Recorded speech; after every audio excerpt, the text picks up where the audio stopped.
Alô, alô, pessoas deste meu vilarejo, tudo bem? Eu espero que vocês estejam felizes, contentes, alegres, estáveis emocionalmente. É isso, para quem ainda não me conhece, eu sou o professor Manga, trabalho com língua portuguesa. Ontem a gente teve um probleminha na transmissão da aula e por isso eu gravei esse vídeo aqui, para que você possa assistir a aula sobre figuras de linguagem de manhã, à tarde, à noite, seja lá quando você for ver. Legal. Eu queria agradecer ao Rodrigo, que fez esse background aqui pra gente, né? Essa máscara aqui com o fundo do vilarejo. Valeu, Rodrigo. Tô usando, né, aqui na aula, então obrigado mesmo. Rodrigo é plantonista de física, vocês conhecem ele aí das aulas de física. Gente. Então vamos trabalhar um pouquinho, vamos falar sobre figuras de linguagem. Vem comigo e, claro, não se esqueça de deixar o seu joinha no nosso vídeo para que o YouTube entenda que esse vídeo é legal, é relevante, é importante para que ele leve esse vídeo para mais gente, para que ele mostre esse vídeo aqui do vilarejo para a maior quantidade de pessoas possível. Então, deixa o seu joinha, compartilhe esse vídeo aqui, a gente agradece muito. Legal? Então vamos falar sobre figuras de linguagem, aula de número 3. Eu vou partir do seguinte exemplo. Essa moça é um doce. Essa aqui é uma sentença do português. Você que, como eu, fala português desde pequenininho, deve reconhecer isso como uma sentença do português. Essa moça é um doce. Mas agora, quando eu olho para essa sentença, ou quando eu ouço essa sentença, eu tenho uma impressão um pouco esquisita a respeito dela. E isso se deve aos sentidos. A gente consegue dividir os sentidos em dois. Existe um sentido, existe um significado chamado de denotativo. E existe um outro sentido, um outro significado, eu estou usando sentido e significado aqui como sinônimos, o chamado conotativo. O que é o sentido denotativo de uma expressão, de uma palavra, de uma sentença como essa aqui? O sentido denotativo é o sentido literal, é o sentido ao pé da letra. Se você já viu o nosso vídeo sobre funções da linguagem, você vai se lembrar. Há uma função denotativa, há uma função associada ao sentido mais próximo do objetivo, mais próximo do literal. Eu perguntei se você já viu o nosso vídeo, né? Se você ainda não viu, corre lá, assiste Funções da Linguagem, um conteúdo super importante para a sua prova do Enem também, tá? Assim como este aqui das figuras de linguagem. Pois bem, o sentido denotativo é o sentido literal, é o sentido ao pé da letra, é o sentido que a gente poderia chamar assim de direto, né? É aquilo que eu quero dizer mesmo. E aí, quando eu olho para esse enunciado, né, essa moça é um doce, eu percebo na minha leitura denotativa uma impertinência semântica. Professor, eu odeio quando o senhor fala desse jeito. Como assim, impertinência semântica? Olha, quando eu olho para esse enunciado aqui, a moça é um doce, essa moça é um doce. Cara, do ponto de vista do sentido semântico, isso é impertinente, ou seja, não faz sentido. Como é que a moça pode ser um doce? Ela é um ser humano. O doce é uma espécie de alimento, geralmente confeccionado com açúcar. Não faz sentido. É impertinente do ponto de vista semântico. E é por isso que eu vou examinar não o sentido literal, não o sentido denotativo dessa expressão, mas o seu sentido conotativo, o seu sentido figurado.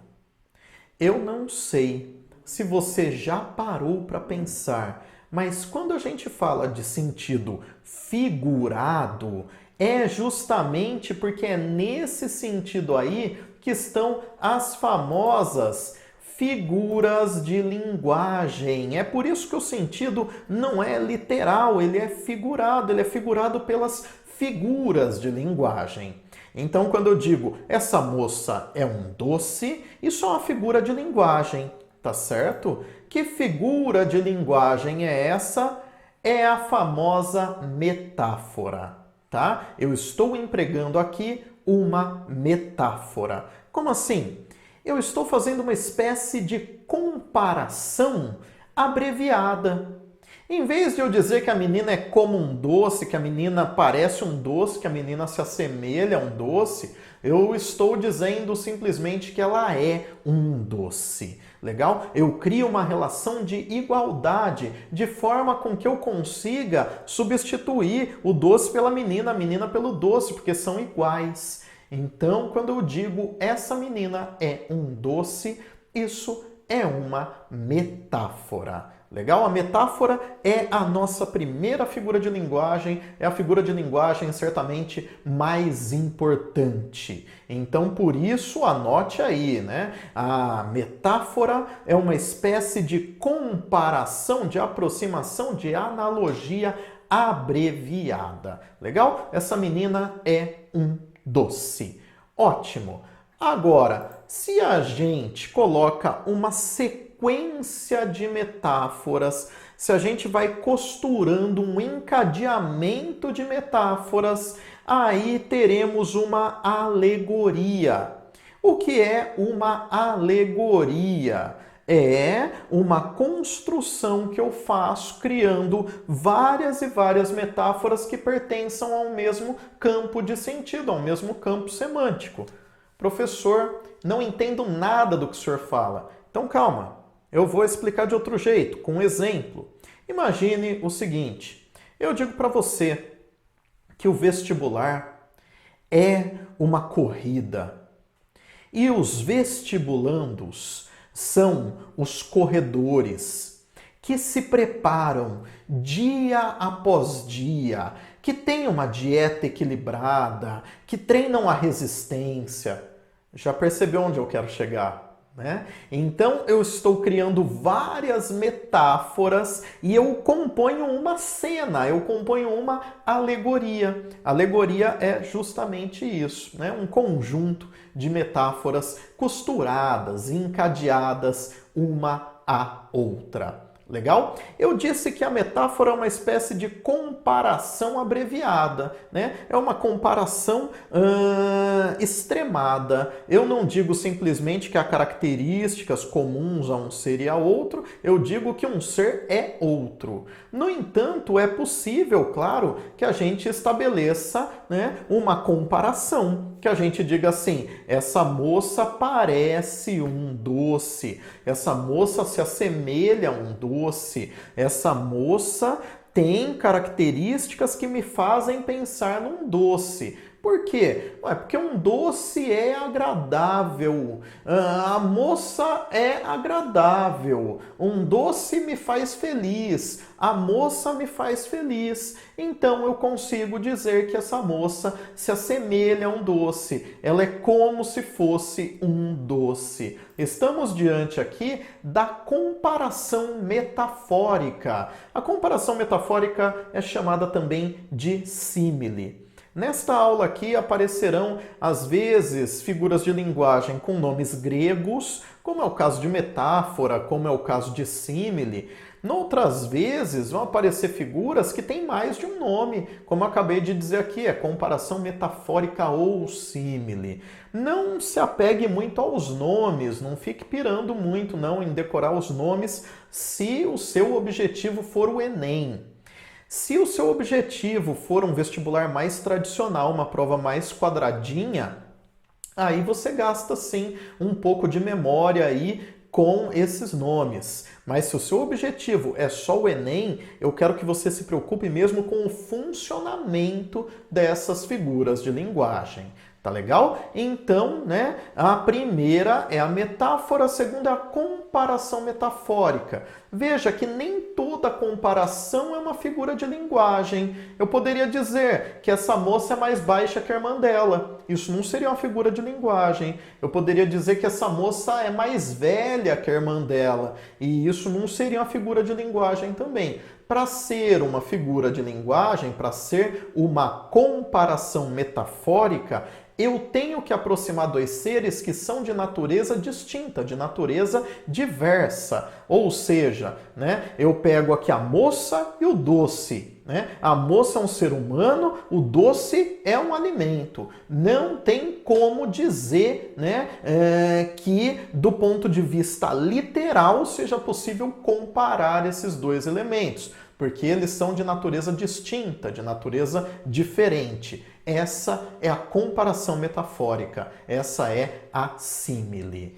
Legal. Veja só, eu peguei aqui uma peça publicitária de uma cafeteira para você perceber o seguinte. Quando a gente fala de figuras de linguagem, estamos falando de linguagem e não simplesmente de língua. Então, as figuras de linguagem podem acontecer na língua, ou seja, na linguagem verbal, igual eu acabei de demonstrar, né? Essa menina é um doce, mas as figuras de linguagem podem acontecer também na linguagem visual, como é o caso desse cartaz aqui. Né? Você tem lá, ó, o Nespresso, né? Fazendo uma mensagem natalina, né? A marca Nespresso fazendo uma mensagem natalina.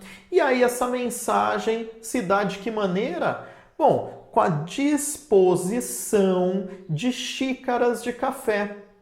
Mas essa disposição está longe de ser aleatória. A disposição das xícaras aí, né, se dá de forma com que se lembre de uma árvore de Natal, um pinheiro, né? Que é uma árvore que tem um formato bastante específico. Essa forma triangular nos remete ao pinheiro, nos remete à árvore de Natal, né?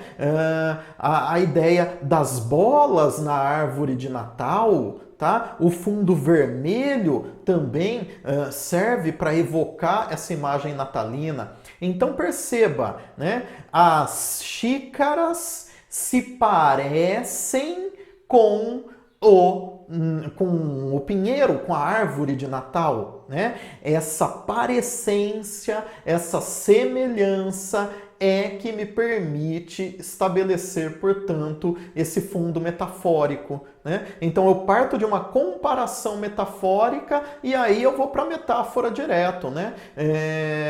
As xícaras são a árvore de Natal. Né? Então, primeiro elas são como se fossem, elas se parecem, elas se assemelham, comparação metafórica. Depois eu parto para a metáfora direto. É como se a comparação metafórica fosse uma metáfora atenuada, é como se a metáfora fosse uma comparação metafórica extremada. Tá?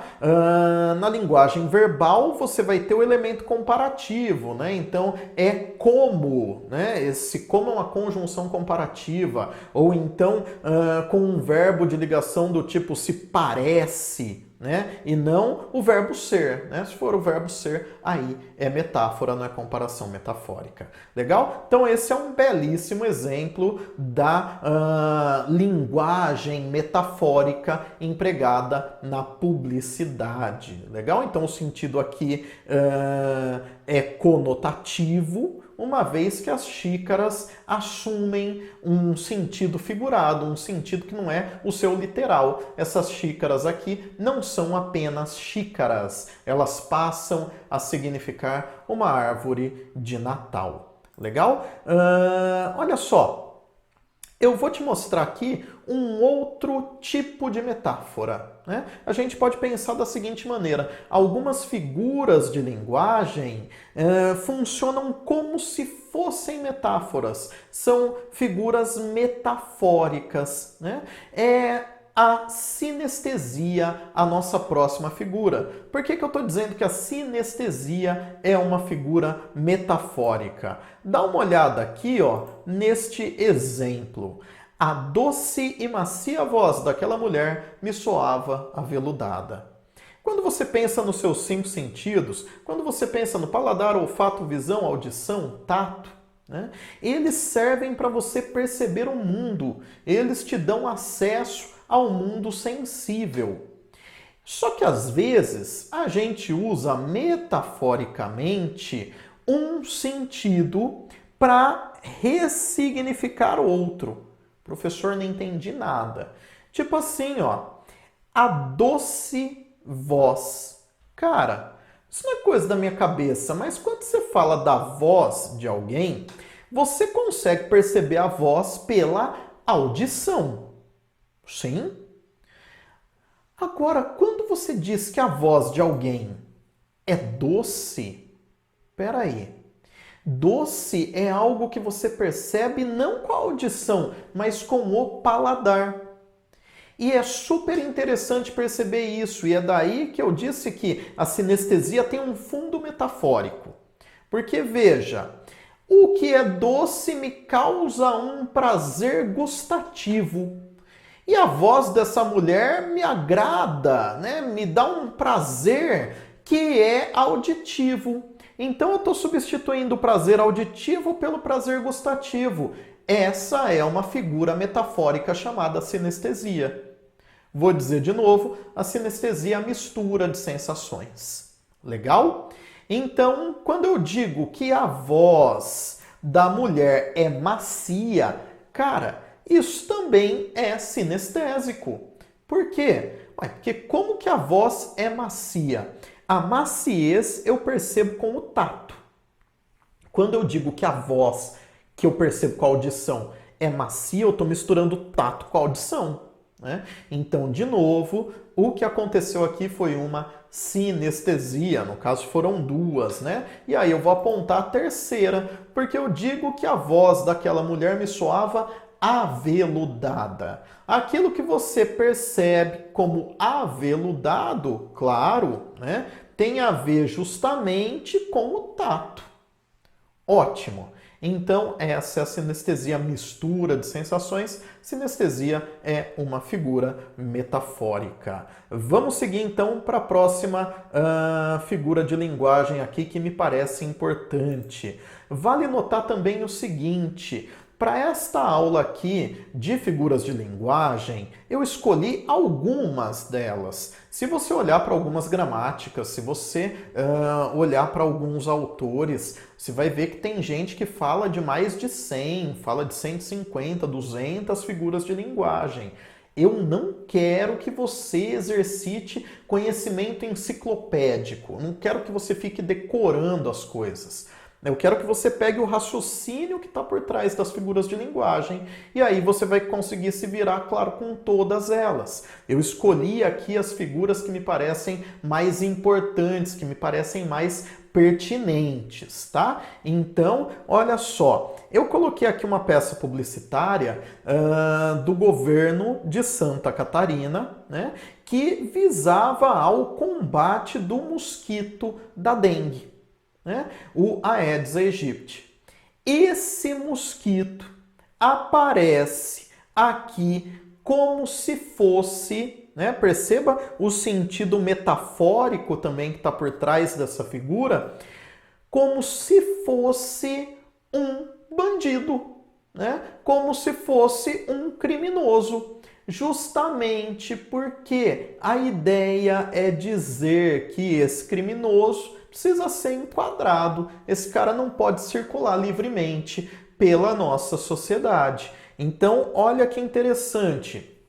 O marqueteiro, e eu tô sempre chamando a sua atenção para o marketing, porque o Enem gosta muito de peças publicitárias, principalmente aquelas peças publicitárias oficiais, né? Eu peguei aqui um cartaz que foi elaborado pelo governo de um estado, tá? Então, veja que há aqui a atribuição de características vivas, de características humanas, né? Não vivas, porque o mosquito é vivo, mas de características humanas, àquilo que não é humano, né? Então ele está se comportando como se fosse um bandido, um meliante, alguém que foi fichado pela polícia, né? Naquela pose que é típica dos filmes, né? O sujeito segurando a plaquinha aqui, tirando uma foto de perfil. Então, essa aqui é uma figura de linguagem que a gente vai chamar de personificação ou de prosopopeia, né? Personificação é o nome latino, prosopopeia o nome grego. Legal? Então, de novo, né, você percebe aí um certo fundo metafórico, né? A metáfora está por trás de muitas figuras de linguagem. E é isso que eu quero que você perceba nessa aula. Ah, professor, então se me perguntar, eu vou dizer que é metáfora e ponto, né? Não, eu quero que você entenda o seguinte. Essa figura tem um fundo metafórico, mas qual é a figura? Prosopopeia ou personificação, tudo bem? Não é que é tudo metáfora, é que a metáfora é o ponto de partida para muitas figuras de linguagem. Legal? Bonitinho, então vamos dar prosseguimento, que a lista ainda segue. A metonímia é uma figura que parte não da semelhança, como as figuras metafóricas. Então, olha só. Recapitulando, nas figuras metafóricas você tem a parecência, você tem a semelhança, aquilo que te permite uma analogia. A menina parece um doce. Por quê? Porque é agradável como se fosse um doce. Quando eu disse, né, lá do mosquito que se parece com um bandido que está se comportando como se fosse um sujeito que foi fichado pela polícia, tal. Então, na metáfora você tem semelhança, você tem parecência e por isso a metáfora é analógica, ela te permite fazer uma analogia. Agora, na metonímia, o que você tem é uma proximidade de sentido. De novo, na metonímia, você tem proximidade de sentido, proximidade de significado. Olha só, muitos cérebros fugiram. Bom, na geografia, a gente costuma falar que existem fugas de cérebros, né? Quando alguns intelectuais deixam um país que não tem um contexto atraente para a sua presença ali, que não tem uma academia, né, uma vida acadêmica interessante, ou que não tem condições como a segurança, né, como a educação para os filhos, como a saúde, etc. Não há um contexto favorável para que essa pessoa, para que esse intelectual permaneça naquele país. É muito frequente que países mais desenvolvidos, países mais ricos, chamem essa pessoa, né? Atraiam essa pessoa, essas pessoas das periferias aí do capitalismo para os grandes centros, né? Então, há grandes fugas de cérebros. Pois bem, quando você diz que a fuga de cérebro, isso é uma metonímia, cara, porque o cérebro não foge sozinho. O cérebro só vai se o dono for junto, né? A menos que, enfim, né, você arranque o cérebro da pessoa, mas aí me parece que, por enquanto, ele não vale muito sem o resto da pessoa. Legal? Então, por isso a gente está falando aqui de uma metonímia. Essa é uma metonímia muito famosa, né? É a metonímia de parte pelo todo. Tá? Essa é uma metonímia tão famosa, mas tão famosa, que ela recebe até um nome especial. É chamada também de sinédoque. Não precisa saber desse nome, tá? Mas, belezinha. Muitos cérebros fugiram, né? Essa é uma metonímia de parte pelo todo. A próxima, adoro ler Saramago. Quando eu digo para você que eu gosto de ler livros do José Saramago, né, é claro, é evidente, eu gosto de ler a obra dele, né? Só que eu posso dizer isso de um outro jeito, eu digo assim, eu gosto de ler Saramago. Se eu digo que eu gosto de ler o autor, cara, isso não pode ser lido de maneira literal, isso tem que ser figurado, isso tem que ser uma figura de linguagem, porque eu não estou lendo o cara, eu estou lendo a obra dele. Né? Quando eu digo, por exemplo, que eu gosto de ouvir Beatles, Cara, eu não ouço Beatles, né? Principalmente porque 50% da banda já morreu. O que eu ouço são as gravações que eles fizeram, né? O que eu ouço são as músicas que eles cantam, a sua produção audiovisual, né? Às vezes a gente vê imagens aí, vídeos e tal.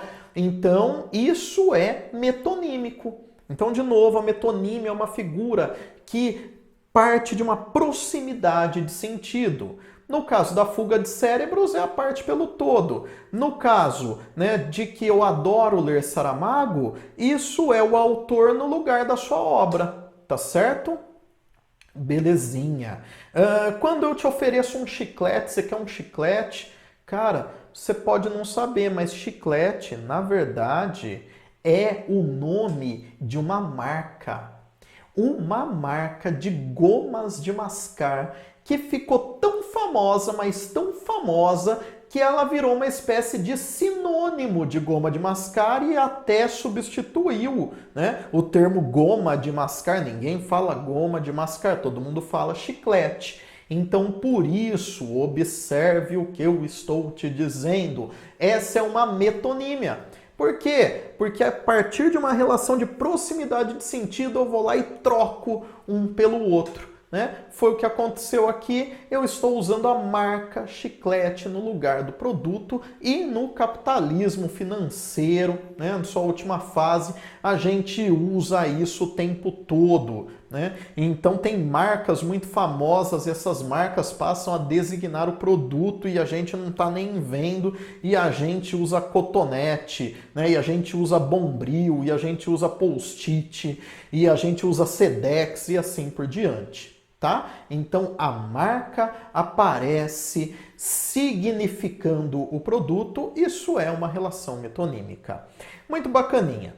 A seguir, coloquei aqui, né? Havia uma disputa pela coroa inglesa. Quando eu digo que há uma disputa pela coroa inglesa, é claro que isso não é gente brigando por causa de uma velhinha britânica, né? Quando eu falo que a disputa pela coroa inglesa, há, na verdade, uma luta, uma batalha, não pela coroa, mas pelo trono, professor. Não, mas isso também é metonímia. Você fala que tem uma disputa pelo trono, né? Que tem um jogo do trono, né? O Game of Thrones. Cara, isso é metonímico. Por quê? Porque as pessoas estão disputando, não é a coroa, não é o trono, não é o cetro, elas estão disputando uma coisa que é imaterial, né? Elas estão disputando o poder monárquico. É que como o poder monárquico é imaterial, a gente usa o trono, usa a coroa, usa o cetro, seja lá o que for, o brasão, para representar, para simbolizar. É isso que a gente vai dizer que é a metonímia, de símbolo pelo simbolizado. Legal? Então, muito bonitinho, muito bacaninha essa relação metonímica aqui. Essa relação que você vê, por exemplo, né, em portas de banheiros. Tá? Você vai, né, na hora do almoço, tal. Hoje não, porque estamos em quarentena, né? Sabe-se lá até quando, mas você ia, né, comer, sei lá, numa churrascaria, tal. Aí você tava a fim de ir ao banheiro, você olhava ali no banheiro, tal. O cara colocou a cartola, né, na porta de um banheiro, colocou um vestido na porta de outro banheiro. Meu, né, assim, como assim cartola? Ué, a cartola simboliza uma certa masculinidade. Embora os homens hoje não usem cartola na maior parte do tempo, né? Embora as mulheres não usem vestido na maior parte do tempo, esses elementos simbolizam a masculinidade, a feminilidade e assim por diante. Legal? Minha gente, se vocês ainda não curtiram esse vídeo aqui, curtam, tá? É importante para o vilarejo chegar a cada vez mais gente. E, claro, né, não se esqueça de se inscrever também no canal do Professor Manga. Tá aqui do lado, ó. Eu coloquei aqui, é o Questão de Linguagem, tá? É um canal que eu comecei faz pouco tempo, agora na quarentena. Todo professor virou youtuber, né? É praticamente uma condição da profissão. Se inscreva lá, tá? E me ajude também a levar esse projeto aí adiante. Então tá. Adoro ler Saramago, já foi, tal. Aquele rapaz é bom de garfo. Cara, isso aqui é uma metonímia. Por que isso aqui é uma metonímia? Porque quando eu digo que alguém é bom de alguma coisa, na verdade eu estou querendo dizer que essa pessoa é boa na atividade que ela pratica com aquela coisa. Então, assim, né, não é que ele é bom de garfo porque ele tem um garfo bom, né? Quer dizer que ele é bom na atividade que ele pratica com o garfo, ou seja, ele come bem, né? Então, o cara come bastante, o cara come bem, você diz que ele é bom de garfo, né? A fulana é boa de bola, quer dizer que ela joga bem, né? Joga bem em futebol, joga bem em basquete, seja lá o que for, né? A fulana é boa de volante, quer dizer que ela dirige bem, né? E assim por diante. Tá? Então, a metonímia é essa figura que, diferente da metáfora que usa a semelhança, a metonímia busca a proximidade de sentido. Legal? Vou tocar para o próximo. Olha aqui, ó. Eu peguei esse quadrinho aqui de um sujeito chamado René Magritte, né? O quadro é La Belle Saison, para você perceber que nessa imagem aqui a metáfora e a metonímia e a metáfora, ou seja, essas duas figuras de linguagem estão aparecendo conjuntamente nesse belíssimo quadro do pintor francês René Magritte. De onde eu tirei isso? Né? Como é que, assim, tem duas figuras de linguagem aí? Bom, de cara você percebe que esse quadro representa 3 árvores, tá? Só que não são árvores. Essas árvores não são árvores, são folhas. E essas folhas se parecem muito com árvores, se parecem tanto que você olhar rapidão passa batido, né? Então, folha parece árvore. O que é isso? É semelhante, parece, é metafórico. Olha lá, folhas no céu, no fundo ali atrás das árvores. Essas folhas aí no céu se parecem com o céu. O que é isso? Ué, só pode ser metáfora, tá? Então, metáfora está presente nesse quadro. Mas também está presente aí a metonímia. Por que está presente a metonímia aí? Ué, uma vez que você tem, olha só, as folhas como algo que faz parte da árvore. Então, a parte que a folha está representando o todo. Legal? É isso que a gente vai chamar, portanto, de metonímia, né? A metonímia de parte pelo todo, a sinédoque. Legal? Ficou claro? Ficou bonitinho isso? Beleza. Então, vou tocar para a próxima. Olha só. Cara, eu gosto muito, muito mesmo dessa peça publicitária aqui. Essa é uma peça publicitária britânica, tá? Uma espécie de drogas tô fora, né? Uma campanha antidrogas veiculada na Inglaterra, né? E aí você lê ali, ó, Cocaine Kills, né? Cocaína mata. Tá? E aí você vê, né, ali embaixo a figura. Eu vou primeiro para a figura, depois eu vou para o elemento verbal. Olha que interessante. Eu tenho aqui um sujeito com os olhos fechados, com os olhos cerrados. Tá enxergando isso? Né? E o nariz dele visto de baixo. O fotógrafo foi lá e pá, tirou a foto ali por baixo. Né? E essa imagem é absolutamente interessante para a gente. Por quê? Porque há um fundo metafórico aqui, né? Que fundo metafórico é esse? Ué, o nariz do cara, velho, com o sangue escorridinho aqui, o cara cheirou demais, né? Teve overdose, morreu.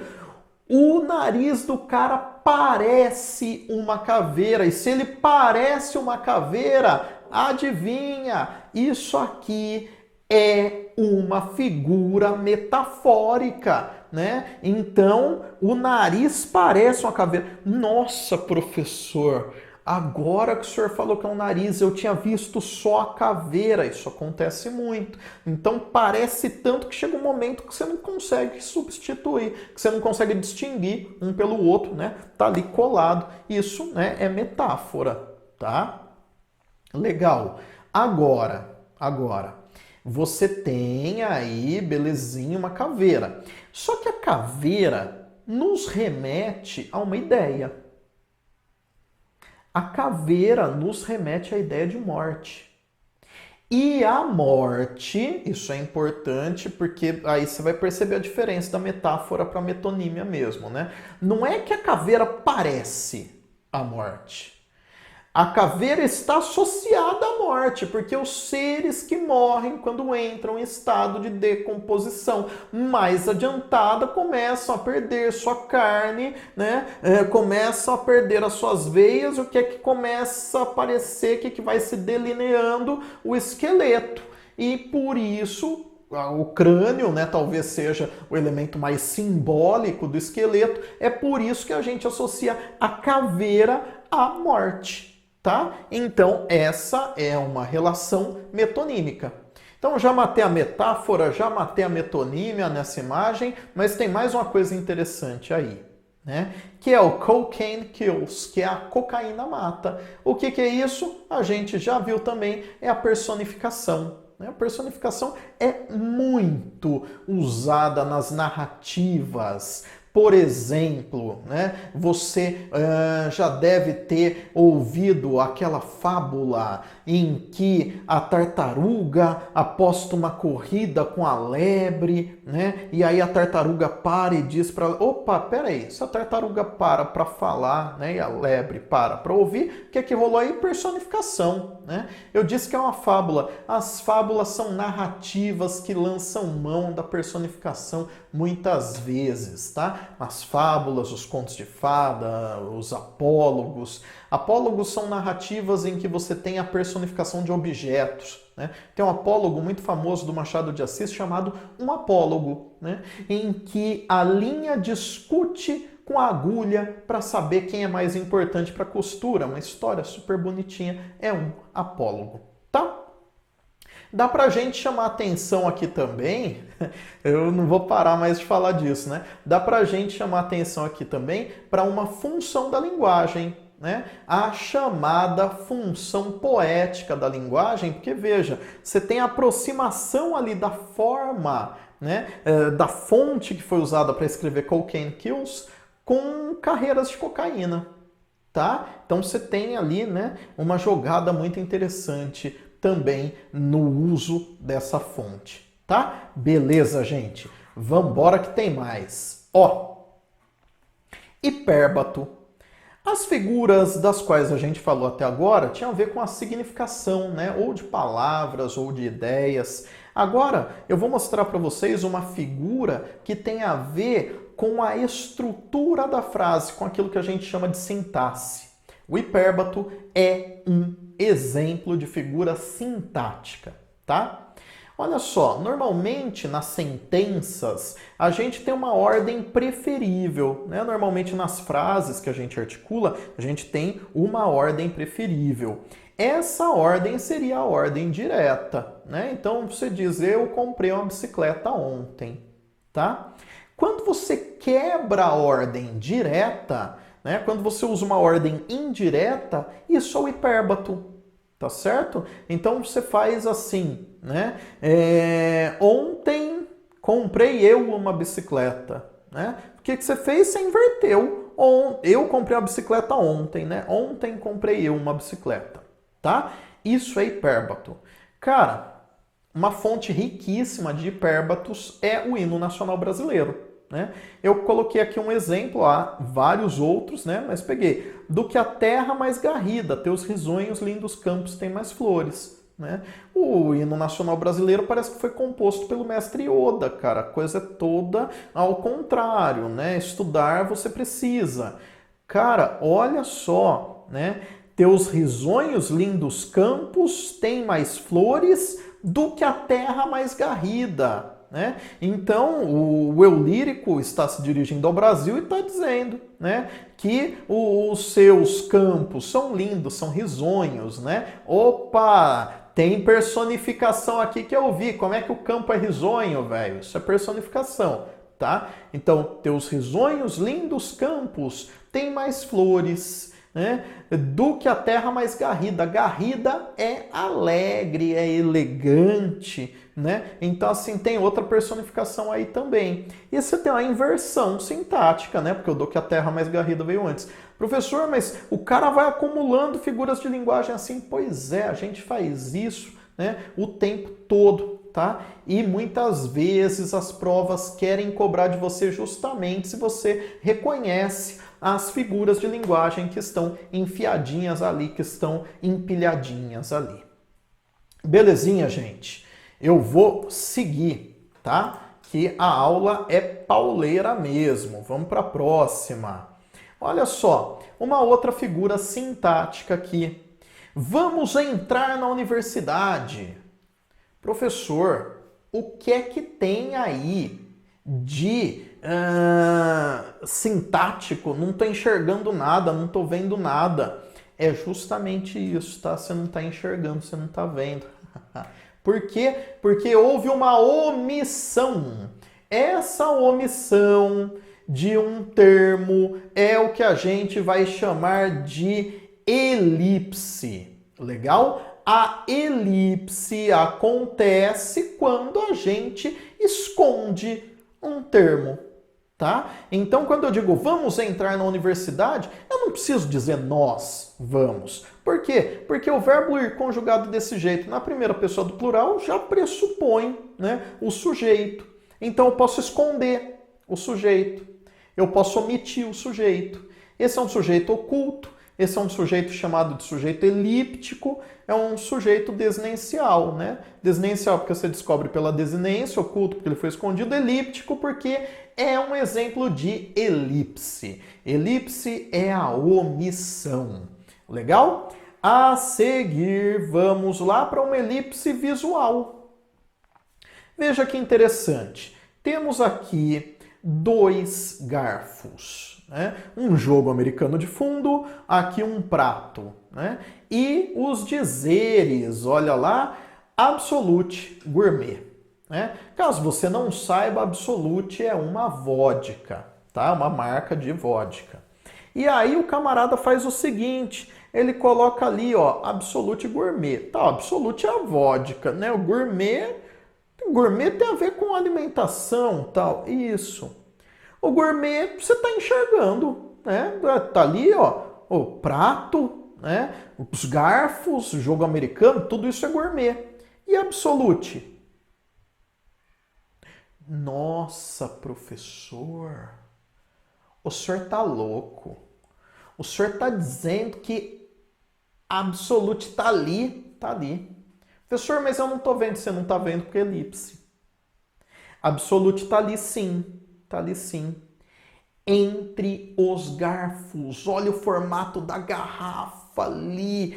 Cara, o design da Absolute é absolutamente notável. É tão notável que alguém, né, que já tomou, que já conhece essa vodka, olha para aquilo ali e reconhece que o formato daquela garrafa só pode ser de Absolute, né? O marqueteiro está apostando no seu conhecimento disso. Por exemplo, quando eu falo garrafa de Coca-Cola, você pensa no desenho da garrafa de Coca-Cola geladinha, né? Suando, saca? Então, porque isso faz parte da gente. A gente é bombardeado com a publicidade o tempo todo, né? Desde a mais tenra idade. Belezinha, vou seguir, tá? Estou seguindo. Olha só, agora eu vou demonstrar para vocês uma outra figura, tá? Uma figura que não tem mais a ver com sintaxe.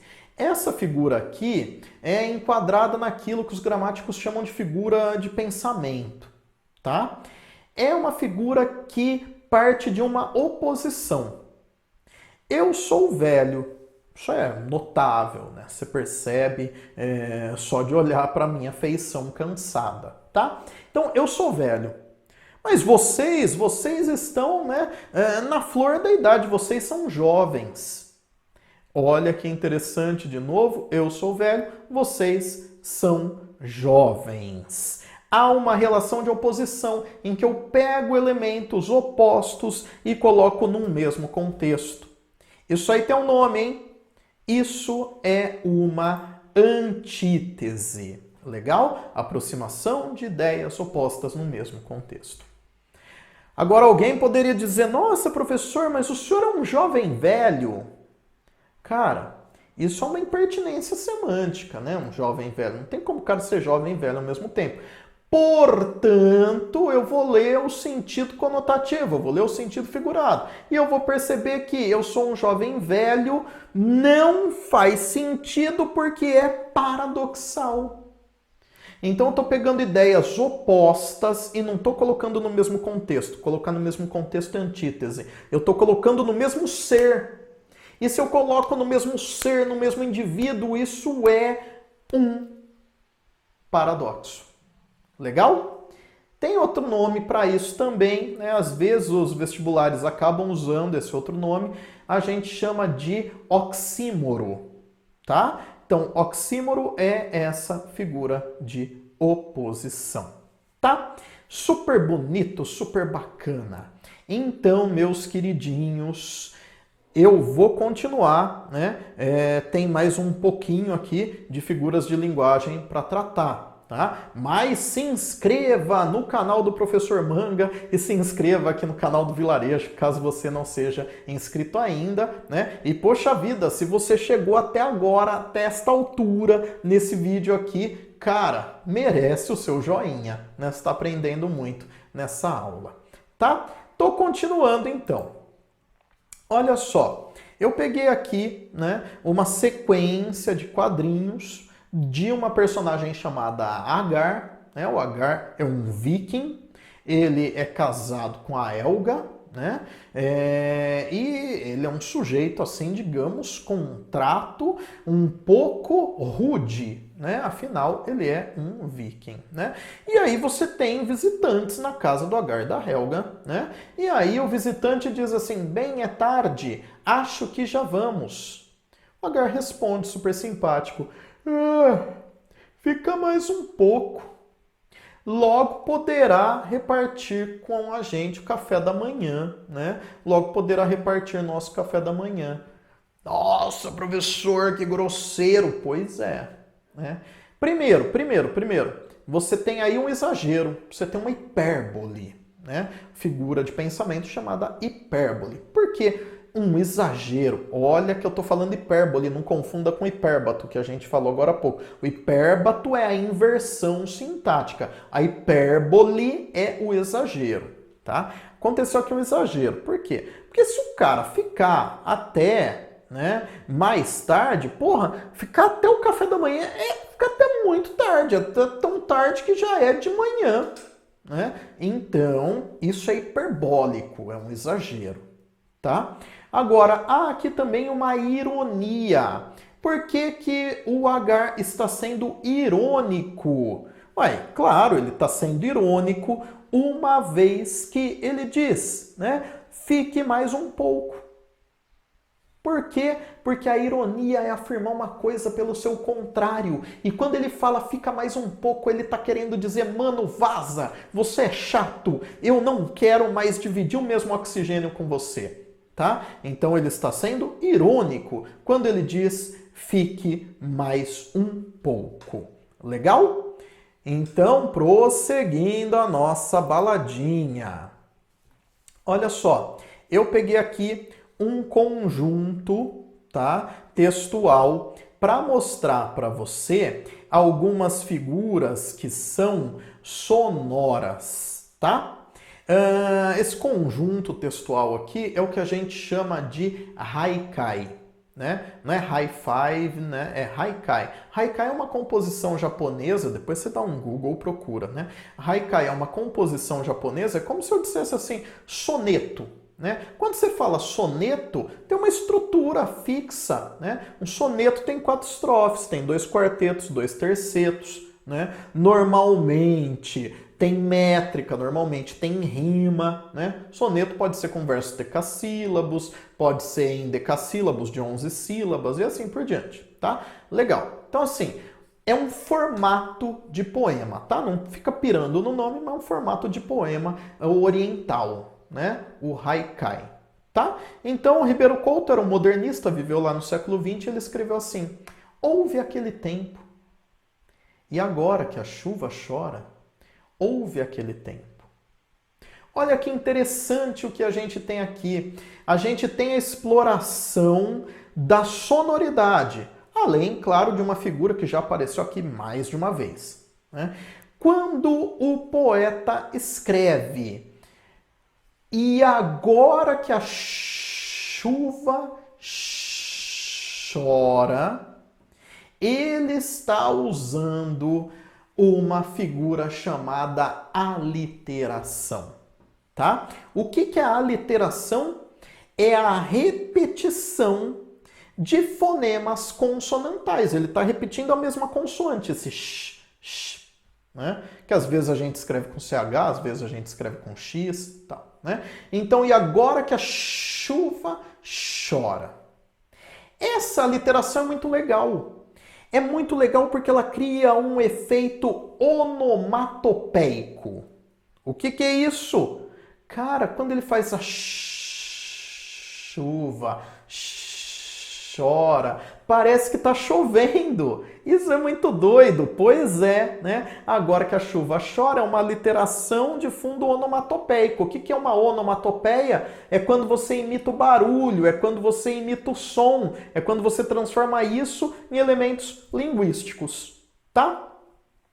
E aí, claro, você tem a prosopopeia, porque a chuva, né, chorando, cara, a chuva não chora, porque não é um ser que consiga chorar, tal. Então você está personificando, você está animando a chuva. Legal? Então, prosopopeia, personificação. Eu não coloquei onomatopeia ali, né, associada à literação, mas você pode colocar tranquilamente, tá? E aí, para fechar a nossa última figura, né, tá lá a paronomásia. A paronomásia é a aproximação de figuras parecidas, de parônimos. Olha que legal, cara, esse poema. Agora você vai entender. Ele está dizendo assim, houve aquele tempo, quer dizer, aconteceu aquele tempo, né, no passado. E agora que a chuva chora, houve aquele tempo, escuta no barulho da chuva, a lembrança do passado. Cara, que bonito, isso dá vontade de tatuar, não dá? Olha que coisa chique. Então, tá aí a paronomásia, a aproximação de palavras parecidas, ouve, né? Quando eu falo, você nem percebe que são palavras diferentes, né? Por quê? Porque elas são palavras homófonas, elas têm o mesmo som. Legal? Gente, é isso. Né? Foi dado o recado, falamos aqui das figuras de linguagem mais importantes. Mas, de novo, eu não quero que você fique se preocupando com decoreba, com decorar os nomes das coisas. Eu quero que você entenda o funcionamento das figuras de linguagem. As figuras de linguagem residem no sentido conotativo, no sentido figurado, por isso são figuras de linguagem. Elas vão partir, portanto, sempre desse deslocamento, desse sentido, desse uso que não é usual, tá? Então, as figuras de linguagem são sempre inventivas. Elas estarão presentes na função poética da linguagem. Se você não viu o vídeo de funções da linguagem, olha aqui no canal do Vilarejo também, tá? Gente, muito obrigado, valeu pela companhia de vocês e se você chegou até aqui, deixa um joinha aqui no vídeo, tá? Compartilha esse vídeo, faça mais gente conhecer o Vilarejo e claro, né, entra aqui no canal do Professor Manga também, tá? Se inscreva, veja os vídeos lá, tem conteúdo muito bacana para você. tá? Então valeu, um beijão e até a próxima. Tchau, tchau.